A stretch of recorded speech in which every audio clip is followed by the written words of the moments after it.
Szanowni Państwo, po wysprzątaniu tarasu przyszedł czas na zagospodarowanie kącika rekreacyjnego. Oprócz stołu i krzeseł znalazła się tutaj piaskownica, a można też dostawić stolik do zabaw z piaskiem i wodą. Uznałem, że dobrze byłoby zaproponować dzieciom jakieś miejsce siedzące, które z jednej strony byłoby wygodne w trakcie zabaw, a z drugiej pozwalało im dosiąść się do stołu. Problemem jest oczywiście to, że siedziska musiałyby się znajdować na dwóch różnych wysokościach. I tak właśnie powstał pomysł na ławeczkę 2 w 1, wykonaną w dodatku zgodnie z ideą Zero Waste, z odpadów po testach wkrętarek i wierteł oraz pozostałościach po innych projektach. Całość przygotowałem moimi narzędziami Ryobi z systemu OnePlus. Zapraszam na film.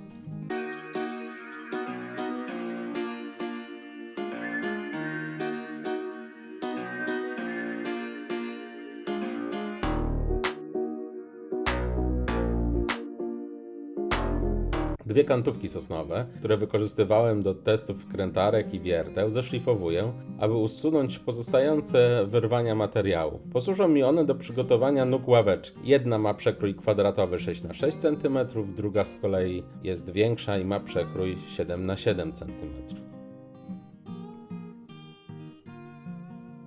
Na kantówce o mniejszym przekroju odmierzam odcinki po około 11 cm.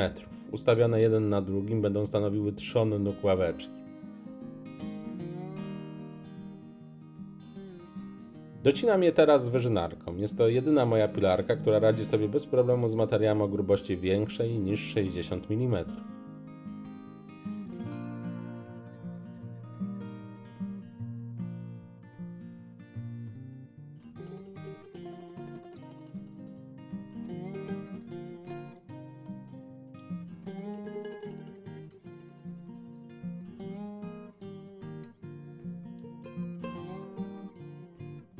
Fragmenty kantówki o większym przekroju będą usytuowane na samym dole, gdzie będą opierać się na ziemi, oraz na samej górze, gdzie będzie do nich przymocowane siedzisko.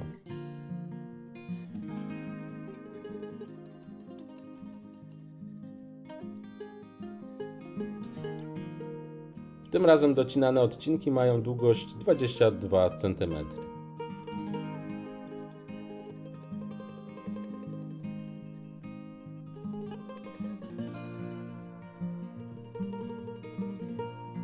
Teraz delikatnie przeszlifowuję wszystkie kawałki.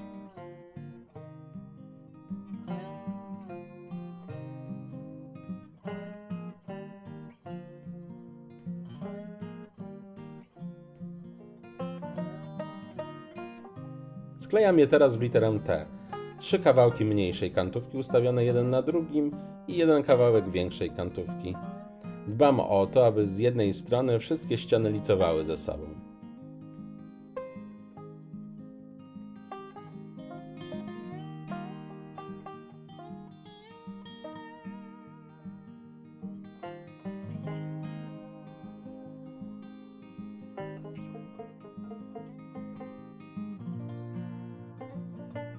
Gdy klej schnie, docinam fragmenty płaskich kantówek. Posłużą one do wykonania siedziska oraz poprzeczek.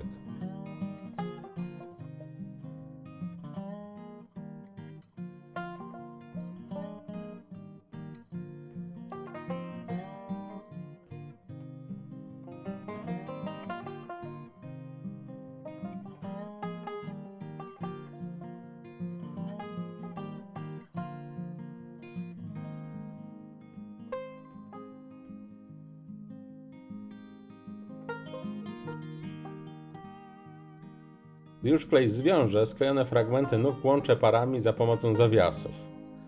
To one pozwolą mi zmieniać wysokość ławeczki w zależności od zapotrzebowania.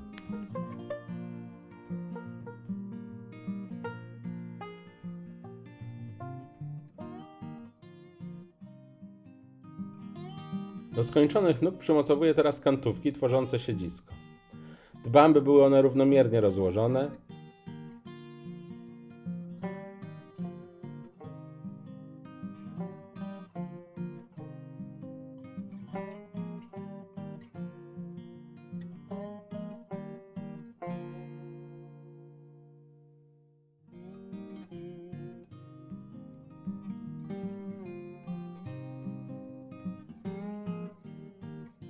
Ponieważ jednak w materiale, z którego powstały nogi, było sporo otworów będących pozostałościami po testach, muszę uważnie wybierać miejsce pod wkręt.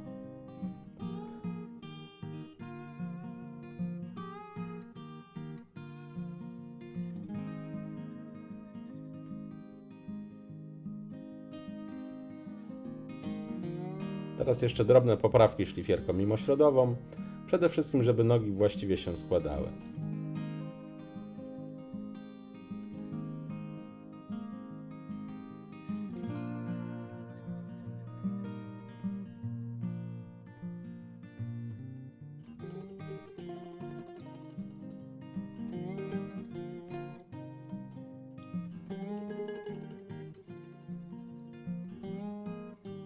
Teraz czas na poprzeczki.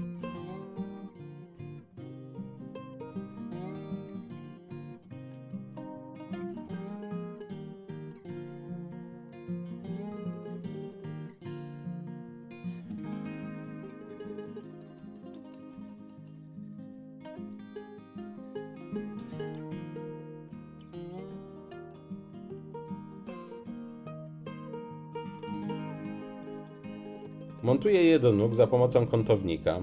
Umieszczam je na wysokości odpowiadającej spodowi złożonej ławeczki. Dbam, aby minimalnie o około 1 cm wystawały w dół, zależy mi bowiem, aby złożona ławeczka stała właśnie na tych poprzeczkach. W przeciwnym razie, po złożeniu nóg, ławeczka postawiona na ziemi opierałaby się na zawiasach. Takie rozwiązanie też gwarantuje lepszą stabilność.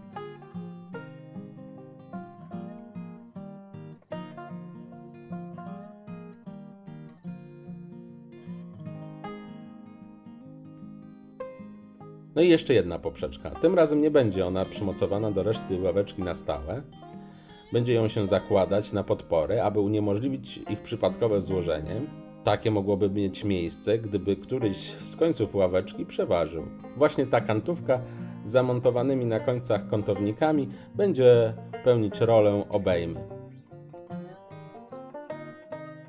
No i teraz zobaczmy to w praktyce. Ławeczka złożona, stoi na ziemi, pozycja w sam raz do zabaw w piaskownicy czy przy stoliku z wodą. Gdy chcemy ją podwyższyć, podnosimy, rozchylamy i prostujemy nogi, stawiamy ławeczkę i zakładamy poprzeczkę.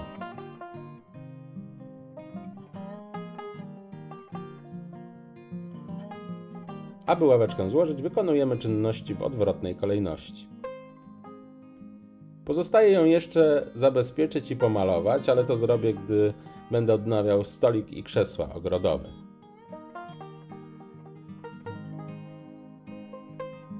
Być może nie jest to najpiękniejsza ławeczka, przede wszystkim ze względu na otwory w kantówkach, ale jest to projekt Zero Waste, a w dodatku spełnia swoją rolę, będąc przy okazji doskonałym proof of concept.